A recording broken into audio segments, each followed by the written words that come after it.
Hello, folks. Thank you for joining. Let's do some quick sound checks here, guys. If we can get everyone in the audience to go to the questions box and say something along the lines of, "Hey, Nick, we can hear you, we can see you, we can see your screen." That was a, "Hey, Nick, we can hear you, we can see you." A lot of energy on this side today. We got some all goods. Okay. Quick round of audio check. Melissa, please. Hello.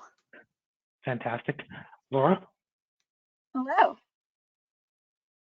Okay, and Kelly? Hi, everyone. Awesome.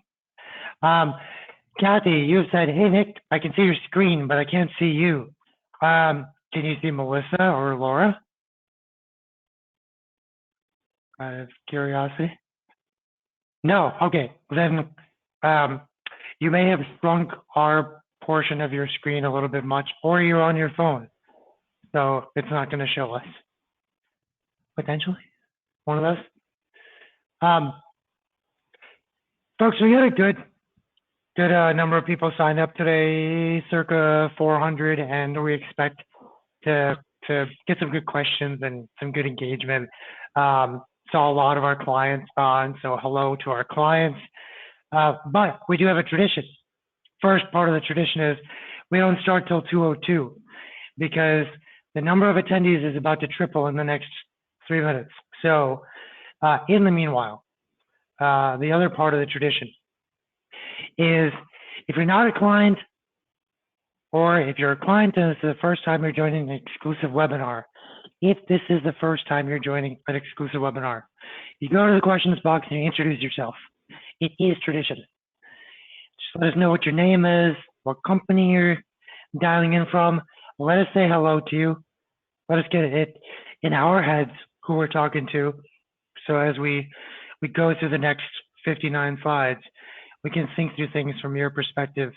Jake, hello. Jake, where are you from? What company are you dialing in from?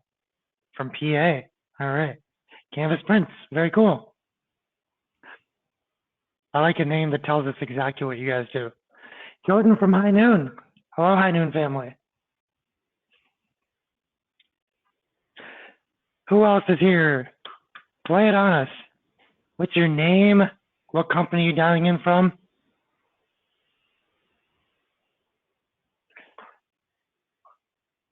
We've got Jake the Bold from Canvas Prints, Jordan from High Noon. Who else is here for a first time exclusive webinar? I know there's a lot of clients here. There's no way you guys are first timers. So, but if you are, by the way, there's small print. You guys are all supposed to promise you'll come to every webinar from now on. No pressure there. We do one every 2 weeks. I've had the honor of doing that for the last 14 years every 2 weeks, and it's been a lot of fun. We got Iris from Plaza Las Americas in San Juan, Puerto Rico. Awesome. Nice. Thanks for joining, Iris. Anyone else here for the first time? Give you just a moment because we're going to get started. It's 2:02. Okay. Let's get started, folks. Thank you. For several years now, we've been doing a Google Ads holiday guide with our friends over at Google. It's always been a lot of fun, and we always get some really cool insights from the Google team. And then we start thinking through all the changes that have happened in 22 or whatever year and put in the perspective of we're about to get crazy with holidays. So let's make sure everything's buttoned up. And that's why we do it. Real quick introduction about Exclusive. Most of you do know who we are. That's why we have so few introductions today. That's cool. But we span about 24 different industries in e-com. There is an audio on if you guys, if everyone can mute, please. And mostly working with emerging companies that have a great user base, great market. They know their products are loved by their market. They want us to figure out the cross-channel strategy to help them grow faster. That's where we come in. High performance, high growth. We do this by basically having perfected 3 different disciplines over 25 years. One, if we're going to get into some platform and manage it for you, it's going to be done by people who are career experts in that platform, subject matter experts in Google Ads, or if you're going to do SEO, those are career SEOs, etc. Every specialization has departments. Now, to coordinate cross-channel, we have a separate department. That's our strategy team, our e-commerce marketing strategists, and they think about the coordination between the different channels. And finally, our tech team works to make sure that all the data from all the channels is being packaged in a way that allows us to have cross-channel strategy and grow faster. And a lot of that's done through our data warehouse. So for every client, we take their Google Ads, Google Analytics, Bing Ads, Facebook, Amazon, the back end of their store. We try to plug as much data into a data warehouse and house that data so that we can not just pull from APIs, but we have cleanly organized data that gives us a lot more growth potential because we can run models on it. We can do a lot of things. We'll talk about quite a bit of that in today's presentation as we start to scope outside of Google Ads a little bit and think holistically. We've got some great partnerships. Bright Edge Marketing Agency of the Year, BigCommerce Marketing Agency of the Year, top partner with Klaviyo, but none like Google. In 2009, we reached out to Google and said, can you guys work with agencies? And they said yes, and we formed the Google Partner Program together. We were one of the first 4 agencies.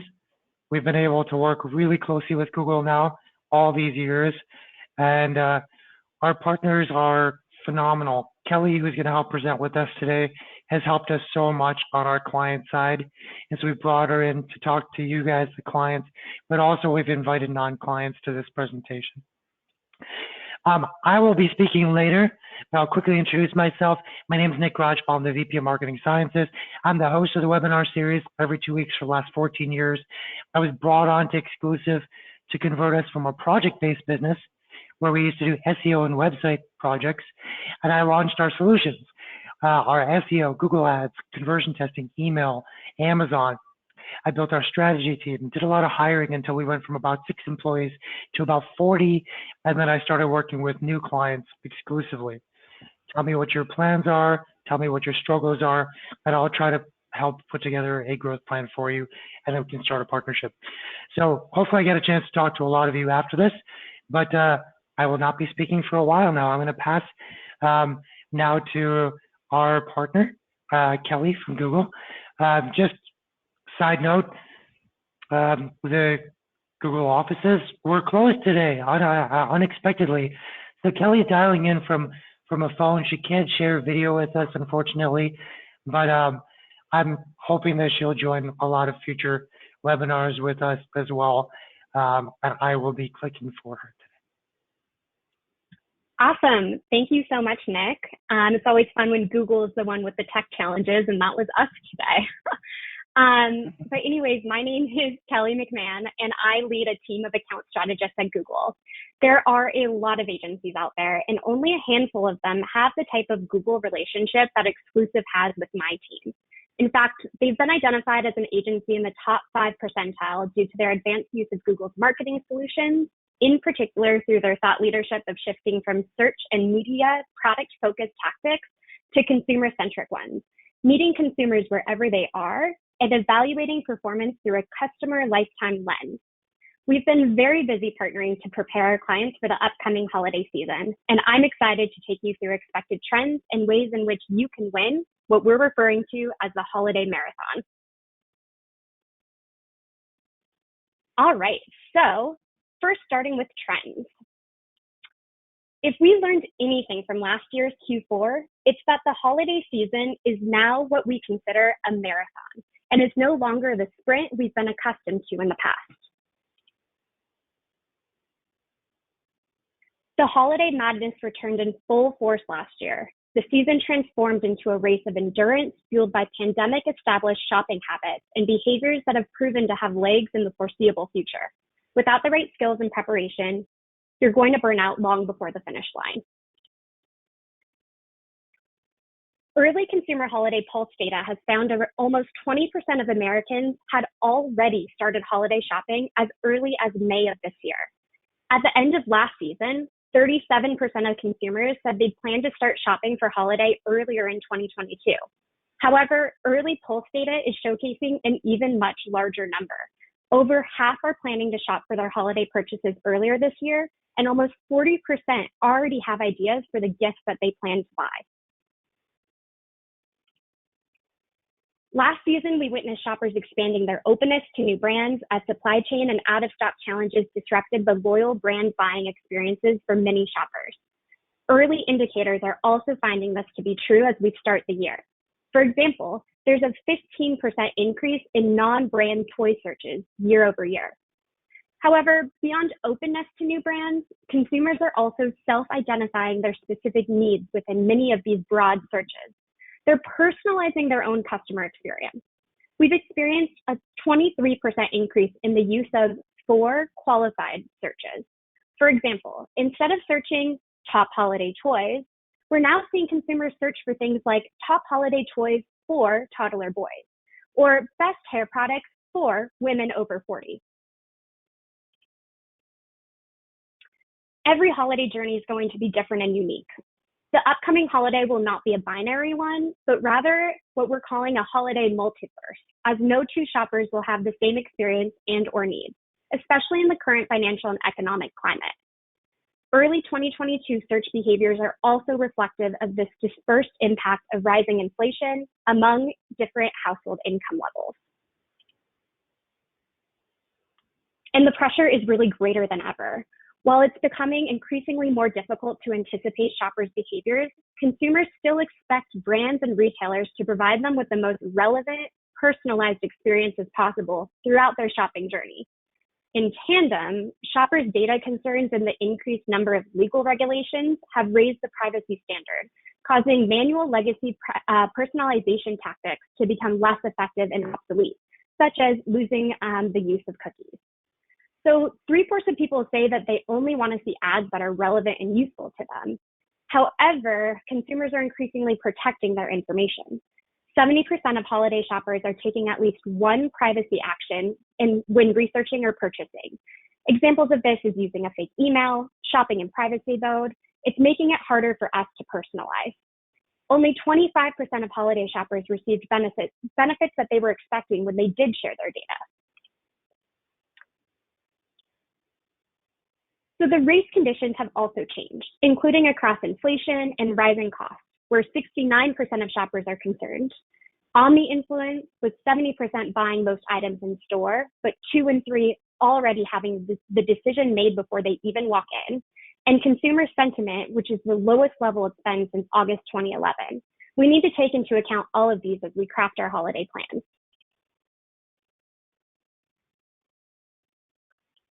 So this year's race may require greater upfront investment in time, testing, and resource allocation, but the return is definitely worth the hard work. eMarketer estimates 2022 retail holiday sales to bounce back to pre-pandemic growth levels, which is definitely a prize worth winning. So, knowing the trends to expect, how do you hit the ground running? We think it's important first to look at your media metrics and ensure they're tied to business impact.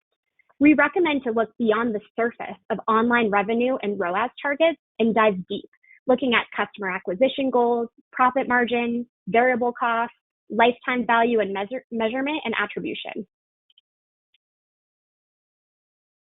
Here's an example of what it looks like to go below the surface on ROAS. We found that higher ROAS does not always drive the ultimate success, because higher ROAS does not always equal to more profit, as this example shows. And for those who don't know the term ROAS, it's return on ad spend. So if you look at this example, at 500% ROAS, the profit is actually higher than if we had a 600% ROAS. So let me explain. Typically, media metric conversations stop at advertising costs, and business calculations stop after taxes, cost of goods sold, and fulfillment costs. leaving a really large headroom between profit and advertising costs. When businesses consider the value of repeat purchases over a single transaction value, they can calculate a more accurate ROAS that may lead to a higher profit level. For example, we work with a client that has a repeat purchase rate of 5. After a first purchase of $120, they're getting another $600 more in revenue from that same customer over their lifetime. The client took this into account and they lowered their ROAS and ultimately are now driving much higher profit levels. When working with clients on setting their ROAS targets, we typically find 3 things. 1, ROAS targets are set too high. 2, ROAS are not aligned to margin variance for different products. And 3, ROAS is not aligned to customer value. So what can you do about this? You can bring this list of questions back to your business. If you're an exclusive client, Exclusive and Google can actually run a dedicated ROAS target setting workshop made just for you. So now I'm going to pass it over to Nick, who's going to run a quick poll. Awesome. Yeah, just wanted to see where everyone's heads are at when it comes to ROAS targets for Q4. The way we basically explain it, there's essentially 3 different buckets. You really want to take advantage of the upcoming season. We'll talk about ways to calculate CLTV and how to think about things in a broader context outside of your Google ads, the broader Mediamix. But if you're thinking about decreasing ROAS, it means that you're really willing to take over the upcoming season. You want to be an aggressor. You want to stay the same with your ROAS targets that you're used to. You are maybe gambling a tiny bit. But if competitors are really deciding to go lower on their ROAS targets, you're not going to get the visibility you need. If you want to stay out of the upcoming holiday season, which is an option, you've got supply chain issues or something that indicates to you that it's just not going to be worth it this year, you'd rather kind of hold back. You hold back by increasing your return on ad spend, and basically the long tail opportunities still find their way into your business, but you're not really trying to grow very much during the upcoming holiday season. Just want to see what the general thought process is. So launch a poll here. Again, decreasing ROAS means you want to really want to dominate the upcoming season. Staying the same is a bit of a gamble. Increasing return on ad spend is maybe critical for your business for some reason, and you just have to choose that path. But not sure yet is a good invitation to talk about it together. So let's close this out in 5, 4, 3, 2, 1. Get in your votes. Get in your votes. Okay, let's see. 45%. Still not sure yet. It makes sense because not everyone has thought about the impact of making a decision on one metric on the other metric, ROAS controlling revenue. But amongst those who have a sense of what they want to do, 21% want to stay in their pocket, 19% want to decrease ROAS and take over and dominate this upcoming quarter, especially because this Q4 is going to make up for so much of Q1 through Q3. I agree a lot with that decreasing ROAS group. And 15% of you know your business, know your challenges, but need to increase ROAS no matter what. So that's fair. It happens. Hopefully this is the last time it has to happen for you. Cool. Thank you, Nick. So now let's assume that you've looked at your ROAS target and you have the right media metrics in place. You're ready to start the race. As the retail space continues to evolve among various influential factors, one thing continues to remain constant and central to retailers and brands, and that is the role of digital. Over 60% of retail sales today are digitally influenced. This is a significant shift, plus 43% versus pre-pandemic times. Your ability to harness and control that influence will help set you apart from your competitors. As digital influence has grown, it has also expanded in its influential formats and engagement, with shoppers increasingly turning to video for research, inspiration, and interest. We witnessed this during last year's holiday season, as nearly half of holiday shoppers shopped on YouTube, which is a plus 13% increase versus pre-pandemic times. A recent Morgan Stanley study just showcased the role specifically of Google and YouTube, as 57% of shoppers are starting their journey on one of the two platforms, many of them both. So to summarize, in order to win the race, we recommend focusing on 3 areas, which is Exclusive and my team at Google can help you. 1, meet the holiday moment with machine learning. 2, capture early holiday intent. And 3, amplify your differentiated holiday offerings. Here is a high-level example of what a tailored exclusive Google holiday plan looks like. If you're an exclusive client, you can reach out to your team and we'll collaborate together on that. We're really excited to win this race with you this year. Now passing it over to Laura from Exclusive to talk about how to scale intelligently for the holidays. Perfect. Thank you so much, Kelly. I really appreciate it. And I'm really excited to talk to everybody about scaling opportunities and even more specifically, the powers that we have now with Performance Max and leveraging that as we enter the holiday season. So as a quick introduction, one too farther. My name is Laura Peterson, and I'm the Director of Product Ads here at Exclusive Concepts, really spearheading these strategies and initiatives behind not only our shopping ads campaigns, but now introducing and building on Performance Max campaigns and opportunities. I have over 7 years of product ads and e-commerce experience, both B2B and B2C, and I'm just so excited to be a part of this team, especially with our great partners at Google. Just a review of where we were, where we're going when we look at online purchase behaviors. Discovering online was something that traditionally consumers were a little bit more shy about with CPG brands. And now leveraging discovery tools is even more important as users are more open to purchasing from brands discovered. And as Kelly mentioned, really bringing that now on YouTube and seeing those rising percentages in conversions has just made that so much more of an opportunity. Really experiencing that online opportunity even more is something that consumers look for. Traditionally, they preferred in-store opportunities for touching and feeling products and seeing it in person.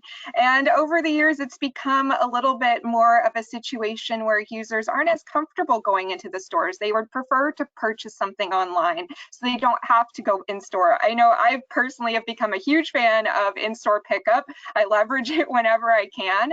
So that's really become an opportunity for me to not have to go into as many stores, and these percentages show that that's become more of a comforted mindset, and that's led to a lot of changes on e-commerce websites, making sure that products now really reflect what they truly are, more images, more robust descriptions. That all is just very critical when we're looking at the overall experience for a consumer and making sure that they feel comfortable in what they are actually purchasing.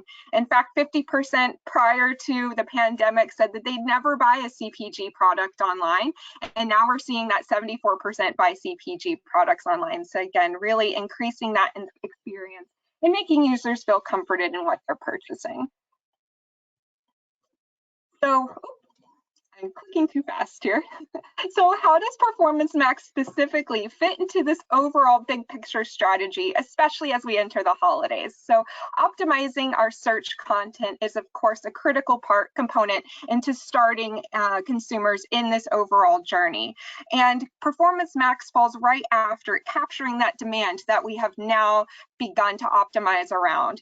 It leverages different channels, driving performance with that automation that is so powerful in helping us reach the goal that we have entered into the Performance Max campaigns. And now that that demand is being captured, we can continue to build on that, leveraging the discovery and video action by driving that action, targeting high value audiences and customizing creatives that really hone in on who that audience is and what helps them feel comfortable in making that purchase. And then creating that demand even further with the video reach campaigns to create that awareness, driving branding, and developing future sales opportunities, those remarketing abilities, getting back in front of those audiences, and again, building their confidence in you as a brand and a business and making them feel comfortable in that online purchase decision. Introducing Performance Max even further, like smart shopping that we were used to, Performance Max leverages those display aspects that help to really bring together that consumer journey. Smart shopping campaigns were great because they brought us the ability to get those shopping ads on the search engine results page and then bring in that additional element of dynamic remarketing, which helps close that gap, get back in front of those users. Performance Max is allowing us to go an additional step further. We've got a goal-based campaign that's focused on your goals, return on ad spend goals. If there are additional goals outside of that, custom goals, we can bake that into this campaign to find that right audience and reach those goals. There's a path to purchase aware, so the right ad can be served at the right time. And this is where Performance Max is going that extra step.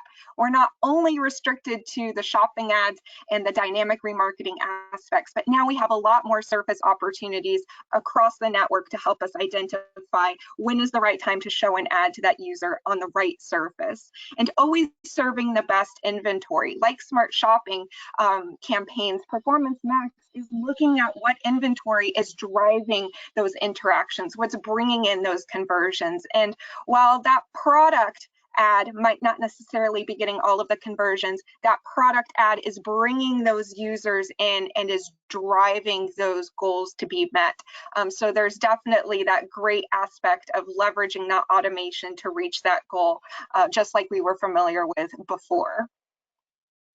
Here are those multiple surfaces that are leveraged with Performance Max campaigns. Again, our traditional shopping ads on the SERP, our Gmail ads, which are leveraged in dynamic remarketing. Now we have the text search component, which is really cool. We get to leverage our asset groups to now hone in on a search component alongside these goals.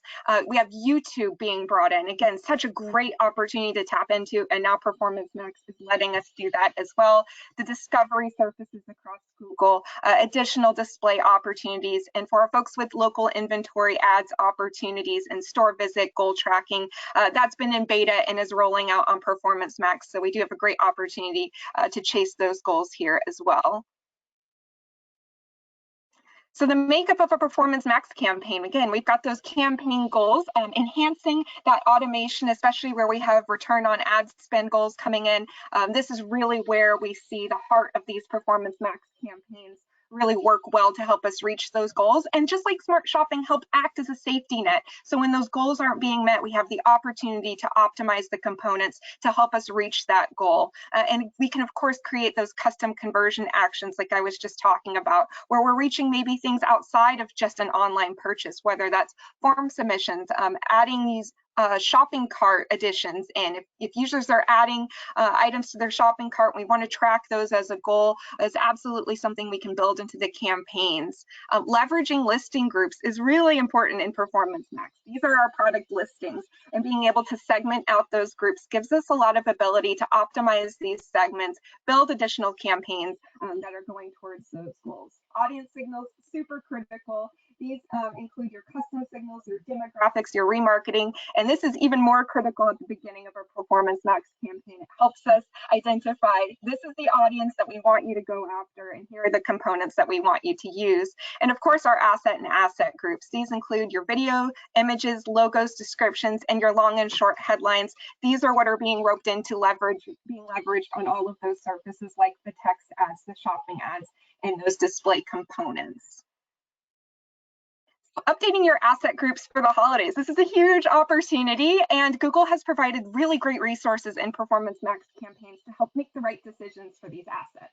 So images, we highly recommend updating your images to focus on promotions and seasonal products. You can build multiple asset groups to really identify which items and which assets are working really well. And again, really making sure that those are reflective of your seasonal inventory, because these are what Google is using in those display assets. Your short and long headlines, we highly recommend that they're updated for seasonal messaging and for promotions. Leveraging those descriptions to reflect those seasonal promos, and encourage users, this is the place you want to shop this holiday. Any fun holiday messaging is definitely welcome here. And then integrating custom video content. If you have that available on your own, integrate that into your campaigns. If not, Google has some really great Google created video content. And the perk, I'll just give you a quick tip here, is that leveraging Google's creation tools can sometimes yield to being able to use more placement opportunities with Google because they're sized appropriately across the Google network. So don't be shy to leverage that tool when available.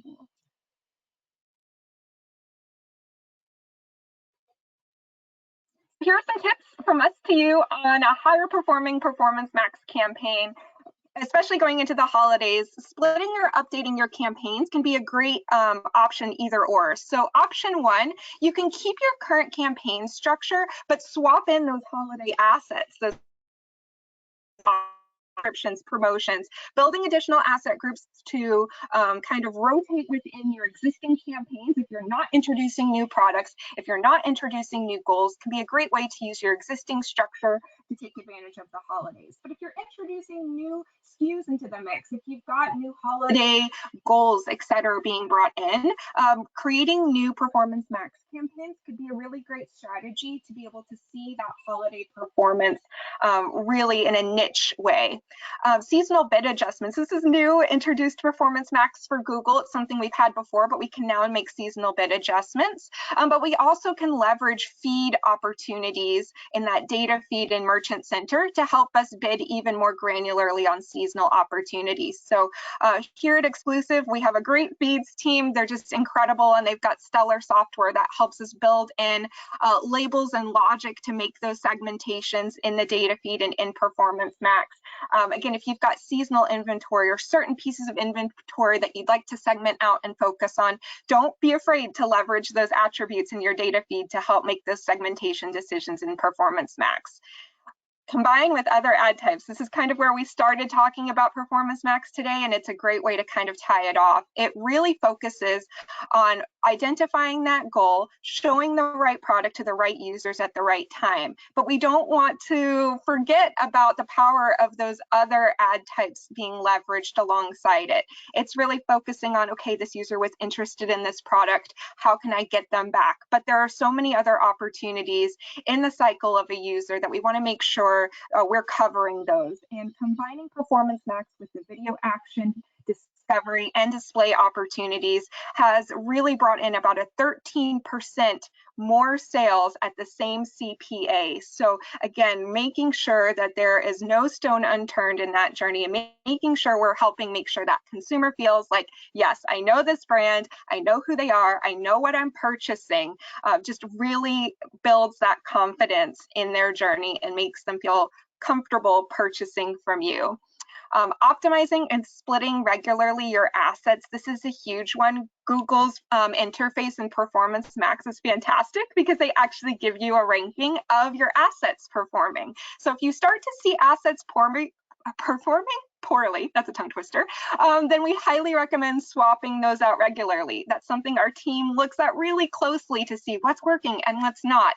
And here at Exclusive, at least my favorite part of being here, is that we have a lot of conversations between teams, and actually this dashboard has led to a lot of great insights that we use cross-team when seeing which assets are and are not working. So high five to Google for doing a great job with that dashboard, giving us a lot of ability into those insights on when to swap out those assets, and splitting them out into different asset groups to focus on one audience signal is really important, because we want to help Google understand and that automation that's running in the background. This is the audience that we want to chase. This is what products we want to include in that, and these are those associated assets. Awesome, thanks, Laura. Before we go to Melissa to cover some other ad types that we think are critical in this upcoming season, we wanted to do a poll that we think could be interesting. The granularity of your Pmex campaign structure really starts to help you grow a little bit more, and it shows how much control you have, more structure, more scalability. But we also see that structure is somewhat denoted by ad spend levels. So we're going to do a poll. How granular is your campaign structure? And we're going to give you a little bit of insight from our side. So if you only have one Pmex campaign, this is fairly restrictive. It's fine if you have lower ad spend and you just can't split the ad spend. On average, for the clients that we run just one Pmex campaign on, basically onboarding onto Pmex to see what it's like, we're running about $4,000 ad spend per month. If you can start to break that to 2 to 10 campaigns, that's when the spend goes up to about 14,000 average per month. Once you're working with more ad spend, so around 47,000 per month average, now you're expanding to 10 to 20 Pmex campaigns. And for our clients that spend more, the average of 267,000 per month, we're running between 20 and typically 50 campaigns. We haven't really gone past 50 much. But want to see what everyone's thoughts are. How granular is your Pmex campaign? How green is your valley?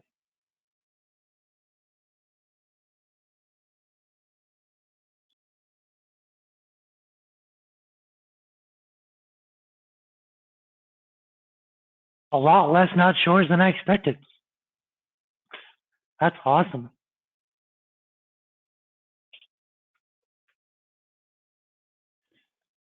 All right, we're gonna close this out in 5, 4, 3, 2, 1. Okay, so that not sure cohort grew a little bit to 39%. And hey, it just, ask us if we're your agency or if you have an agency that manages your account. Ask them. So 39% are not sure. Those of you who do know are split between 1 and 2 to 10, have not really expanded into granularity with the upcoming holiday season. If you have this spend in your account, now's a good time to get granular. That granularity gives you so much more scale and allows you to prioritize to Google where you want your dollars to go. You're giving Google a blank check every day or whatever it is. You need to tell them how to spend it. And granularity of a structure allows you to do just that. With that, thank you, Laura. We're going to switch to Melissa, talk a little bit about discovery, YouTube, and lots of cool stuff. Awesome. Thanks, Nick. And thanks, Laura, too. So hi, everyone. My name's Melissa. If you've been joining Nick's webinars for a bit, you might recognize me from a spring webinar we did specifically on video. So this is a more condensed version of holiday video strategy, but excited to be here. My background, I've been exclusive since 2019, and I currently lead our strategy for search, video, display discovery. Today, we're focusing on video and discovery. And I've worked with over 60 clients with monthly ad spend ranging from $1,000 a month to $1 million a month. So we can really develop a strategy for you for whatever spend level you're at for your company. But specifically today, we're going to talk about holiday. So the first one I want to talk to you guys about is discovery campaigns. Discovery isn't that new anymore. I always say it's a newer campaign type, but it's about 2 to 3 years old at this point. And discovery is a really great campaign type because it is similar to display in the fact that it is very visual. You get to use the best of your creative, but it's very different in the sense that it only shows on 3 placements. So here you see it says browsing, scrolling, discovering. Specifically, the first one is Gmail, the second one is the Google Discover feed, and the third one is YouTube. So it only has 3 total placements it shows on.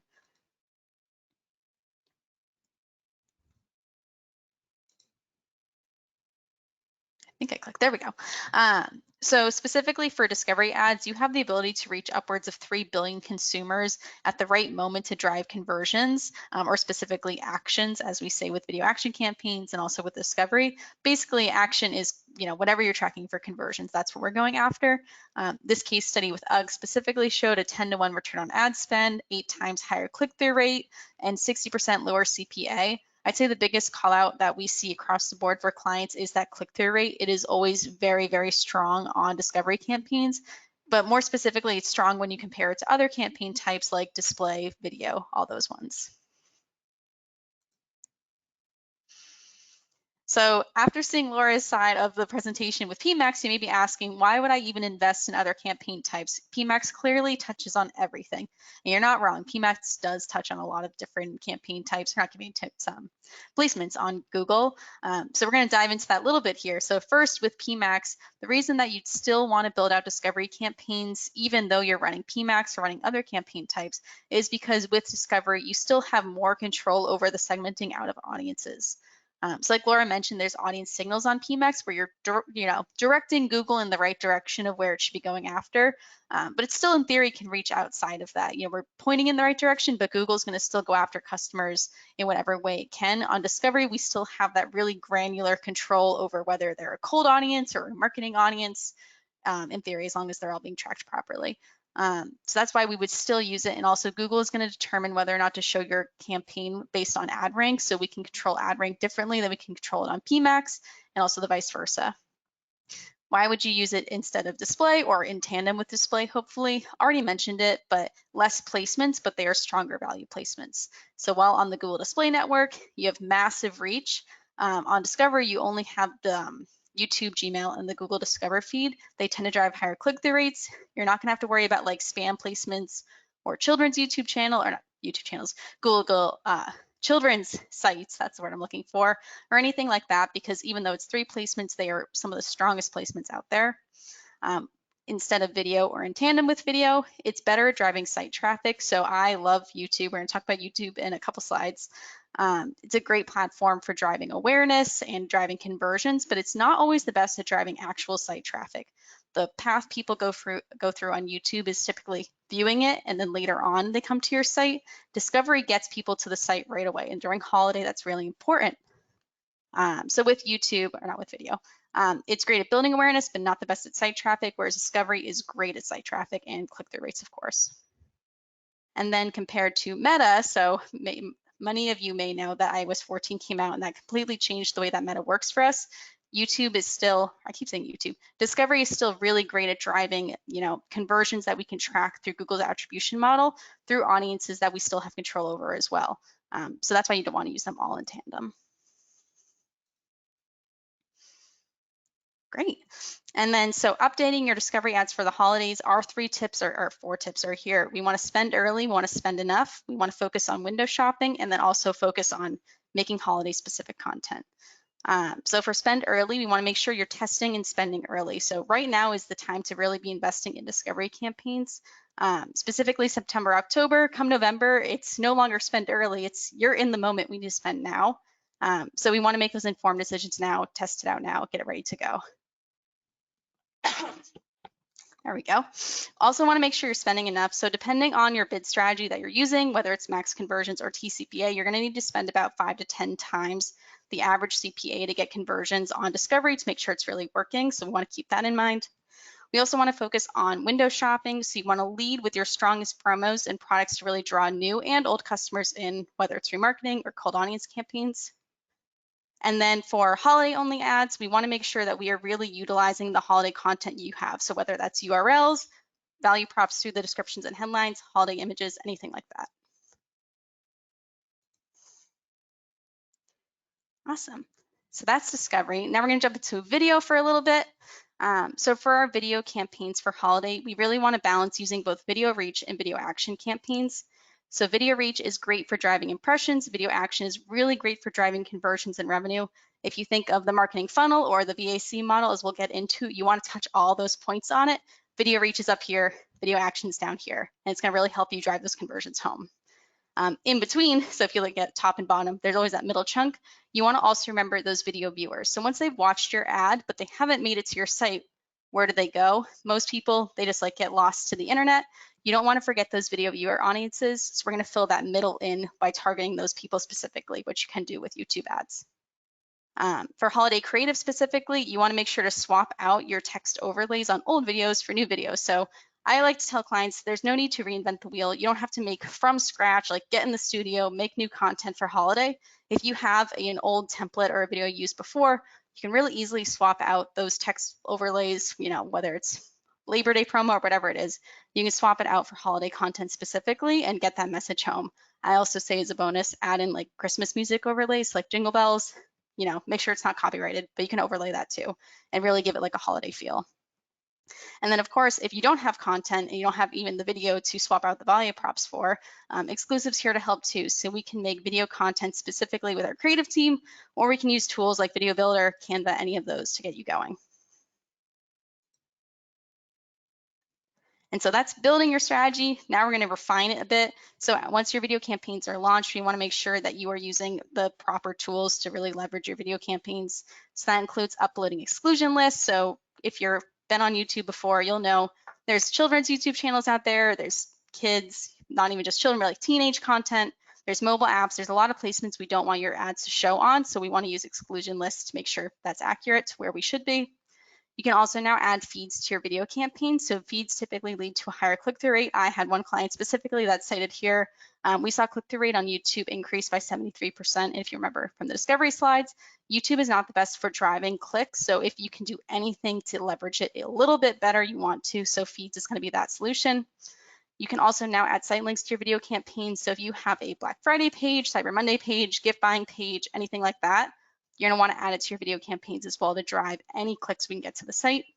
And then of course, you wanna keep users engaged. So if your average watch time per impression or your view rate or anything like that starts dropping, you wanna refresh your creative so that you're really targeting them when it's important and not losing their interest. And then of course, you wanna swap out creative if promos come. So you're not gonna wanna use early November creative for Black Friday. Black Friday, you wanna have the right promo running at the right time. Great. And then the last thing we just wanted to touch on is holiday planning overall and what that means for you right now and what that means for you in the future. So currently we're in September. October is going to be around the corner before we know it. Right now is the time to plan and test. So if you're working with us or even if you're on your own, you want to make sure you know what you want from your KPIs and your goals. We already talked about ROAS earlier in the presentation. It's really important to have a game plan going into November. It's also the perfect time, like mentioned, to test. So whether it's Pmex, because that can take a while to ramp up. Discovery also takes a while to ramp up. Video, which we need to learn your audiences to better make assets for them come holiday. That all needs to be happening now with your team. And then come Cyber 5 or Thanksgiving through Cyber Monday, that's when you'll start using, or pre-Cyber 5, that's when you'll start using promotions to grab those shoppers, get them in there. Smaller deals typically than Black Friday, Cyber Monday weekend, but as you saw with Kelly's section, people are shopping earlier now than ever. So we really need to make sure that we're getting good promos in front of them to get them to buy. And then come Cyber 5, biggest promotion of the year, you need to really hit it in. And that's what we're here to help with too, really having as much visibility for your promo come that time. And then after Cyber 5, any last minute deals, of course. And then even Christmas, New Year's, there's Boxing Day sales you can do, still more last minute deals, anything like that. But yeah, Pmex and Discovery and video can help at every stage of this holiday planning cycle. Great. Awesome. Thank you so much, Melissa. Folks, we're going to go into our last part now, which is the cross-channel holistic marketing aspects of things, because there's a lot that can be done in Google Ads, but you're not only investing in Google Ads, you've got a lot going on. Before we get to that, how have Laura and Melissa and Kelly done so far? If we can go to the questions box, how do you guys feel about the content thus far? Feeling good? Are we engaged? I'll wait till you guys right. But got some good stuff going. Okay, awesome. Looks like you guys like it. Perfect. All right. Google Ads has changed. It's no surprise because Google has been reaching out to us for a long time, saying privacy policy changes and everything. Guys, we own so much more than just google.com. We've got YouTube, we've got Gmail. Things are getting bigger. We're going to be able to track people through their customer journey. We're not going to be able to share as much information on search. So, exclusive, if you want to stop thinking so much about search strategy and landing pages, continue to be the best at that, but things are going to change. We heard them. We started working on it. So we're going to talk a lot about what did we do to innovate and what are you supposed to be doing right now. So again, underscore, yesterday was all about showing up in search at the right time, search, shopping, fleeting moment of high intent. You've got to be in that. It still exists. But you don't have as many levers as you used to. You don't have as many insights on that as you used to. But today, Google says, don't worry, we know those people who are searching. We're going to let you follow them throughout their journey. When they start escaping into little corners of the internet that are part of Google's ecosystem and no one's bidding there, don't worry, we will bid to show your ad again to that individual, not at dollars per click, but pennies per click. We're going to reinforce the customer journey everywhere. So now you need to start thinking about how you want to set up your campaigns to follow these individual segments. They told us that strategy and segmentation and messaging, that's going to win. We need to start prepping our team to think about what are the core segments of a client, what are the key messages, the value propositions, modalities, things like that, that we need to activate. I want to start thinking about testing as opposed to just search the landing page. And finally, we know that in 60 seconds time, one of your shoppers can go from Google to YouTube to Meta to TikTok and then go to sleep, come back and buy something. That means we have to figure out a lot more cross-channel correlations, attributions, and growth opportunities than ever before. It's exciting because it's all net new. It's the stuff that your competitors just don't want to do. So we get to do that. So here's a few things that you have to adjust to a little bit. First, Kelly covered this a little bit earlier. Your return on ad spend should start to factor in your lifetime value. Lifetime value is so difficult to calculate. If any of you have finance degrees or economic degrees, this is ridiculous the way that lifetime value is being calculated. You have to know your customer lifespan, that's how many years they'll be a customer, your retention rate each year, profit margin per customer, rate of discount. You need to understand financial discounting and net present value. And then maybe you also know the gross margin of your customer over their lifespan, even though the lifespan probably has not finished. And these are the factors that feed the most classic ways of looking at customer lifetime value. Spend per year times number of years. Okay. How do you know that over a period of time when the length should increase and people's spend is going to change from year 1 to year 2? Not a great formula. What about traditional lifetime value? Traditional lifetime value is full gross margin over a lifespan, and then you need to know discount rate of return and things like that. So you need to know a moving target of lifetime value plus finance. Really not the greatest way to approach e-com. We decided to build something for our clients that would simplify customer lifetime value. We just released it in the last 60 days to clients where it's working. We're expanding how many clients can get access to this.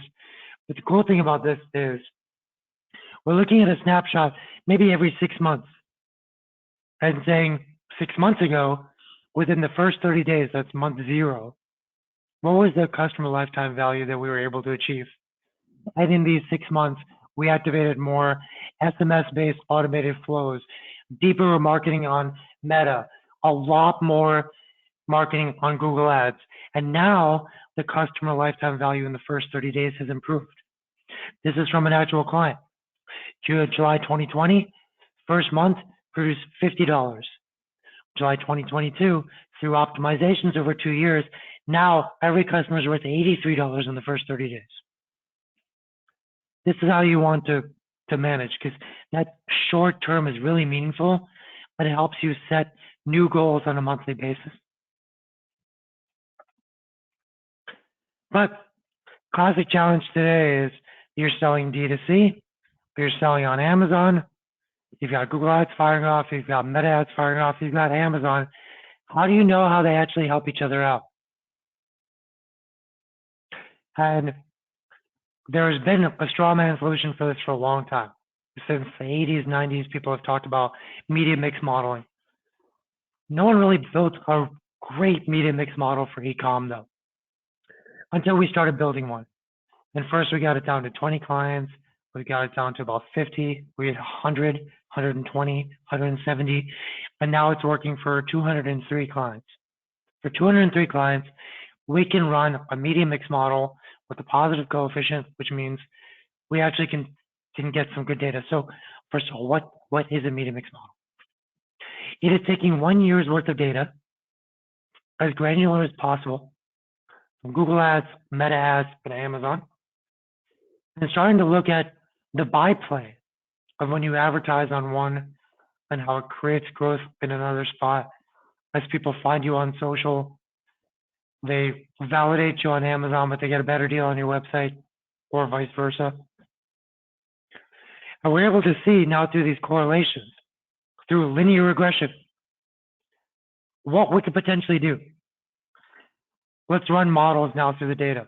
What if we spent more? What if we reallocated a little bit more towards Amazon and not the others, or more social? How does that help Amazon? We can see a cross-channel view of these impacts. The Mediamix model automatically figures out seasonality and gets rid of any type of outlier.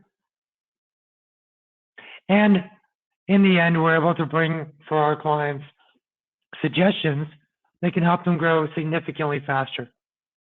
Up to, I think the highest I saw was from 2019 to 2021. We helped one client grow from 6 million to 48 million in 2 years, 8x growth. The third thing we want to advise on is not just looking at your ROAS targets anymore, your return on ad spend, going back to Kelly's conversation. We want you to think about all the different activities that are happening in your ecosystem that could lead to growth. So people are finding out about you, they're finding you in search. They are mid-funnel from first click to first purchase. They bought from you in the past, they're going to buy from you again, or you're asking them to advocate on your behalf. Marketing influences every one of these activities from all different channels. So really happy to roll out in the last 60 days to clients a new way of looking at all your data across all your channels, where we've gone in and tagged all the campaigns that drive awareness or consideration or conversion or loyalty, and brought it together through one holistic report. So we can see things like, you know, if our return on ad spend goal is 200%, if people in the conversion funnel are producing 500% return on ad spend, then we want to drive more consideration and more awareness. If we have phenomenal loyalty conversion rates, we need to drive more past customers in.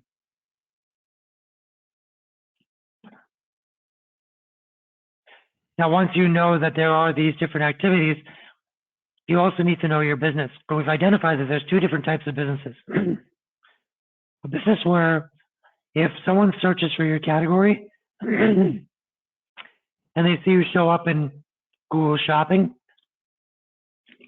and they can buy, they've never heard of you before, but they'll buy, that's a search-based journey. Dominate search, because people don't actually need to know your brand. That happens in e-com. But if people are hesitant to buy until they know your brand, that means you're in a search-based journey. And you need to invest more in awareness. We find that businesses typically take their cues from this type of difference.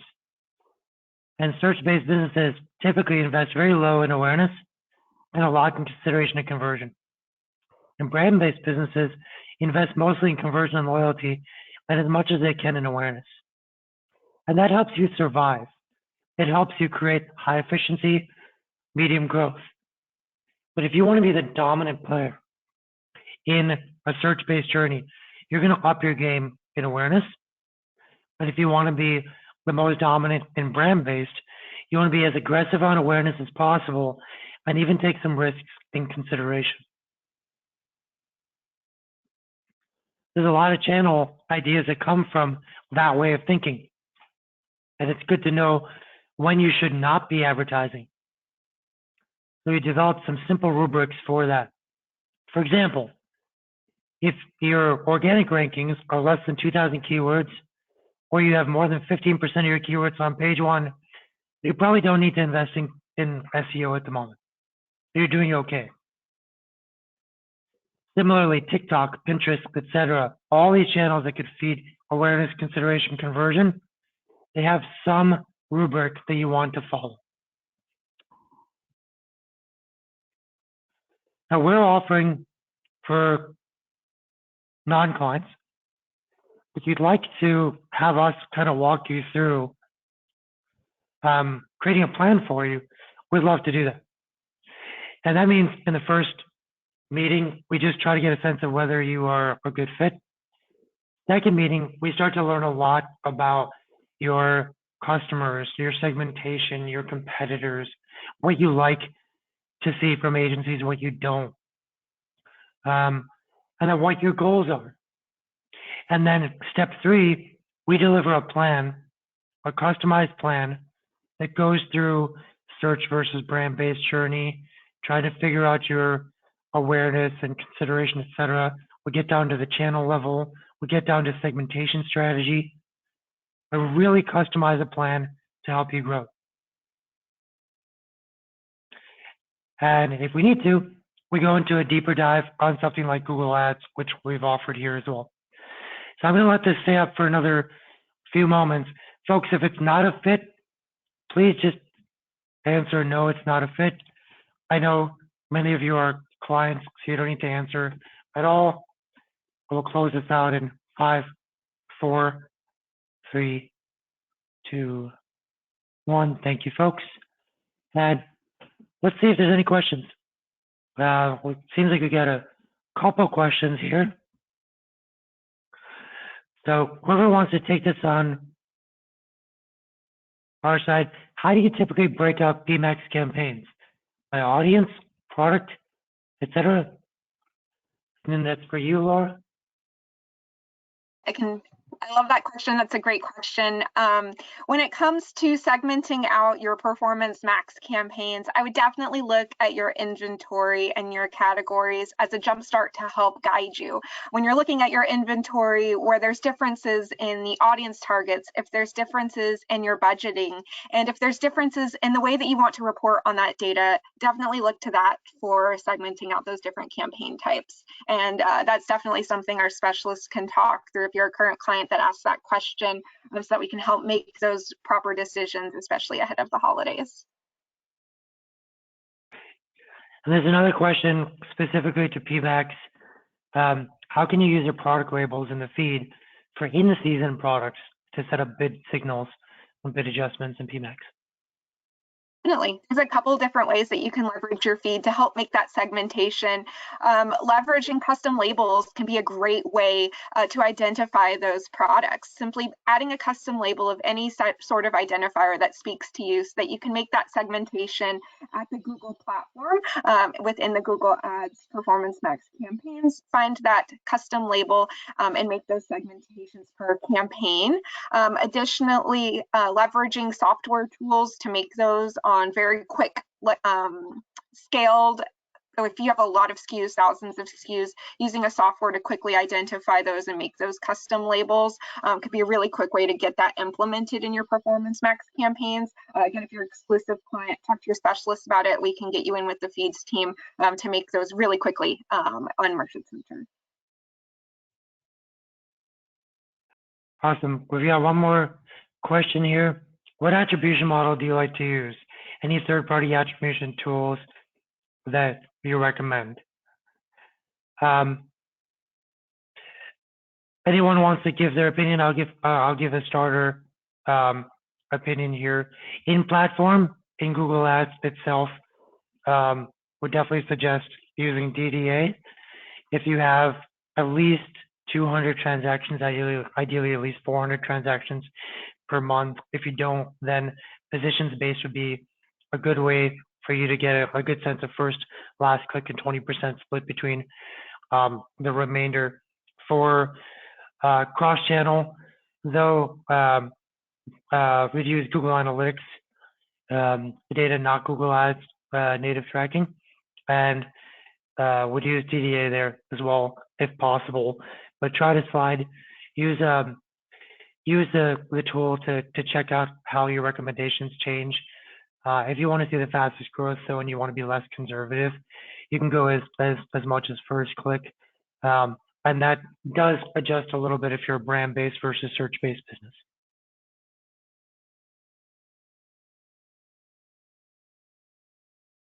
Melissa, do you want to add anything there? You covered it. That's exactly what I was going to say. Fantastic. Okay. Anyone else have any questions here? I know we went into some detail on quite a few things. Any questions for Google, for our Pmex team? No? Thank you, folks, for staying 3 minutes over. We appreciate your time. Can't wait to get started on these holiday launches. Kelly, thank you so much for joining and preparing such amazing content. Laura, Melissa, thank you guys so much. And folks, have a great Wednesday. Cheers, everyone. Thank you.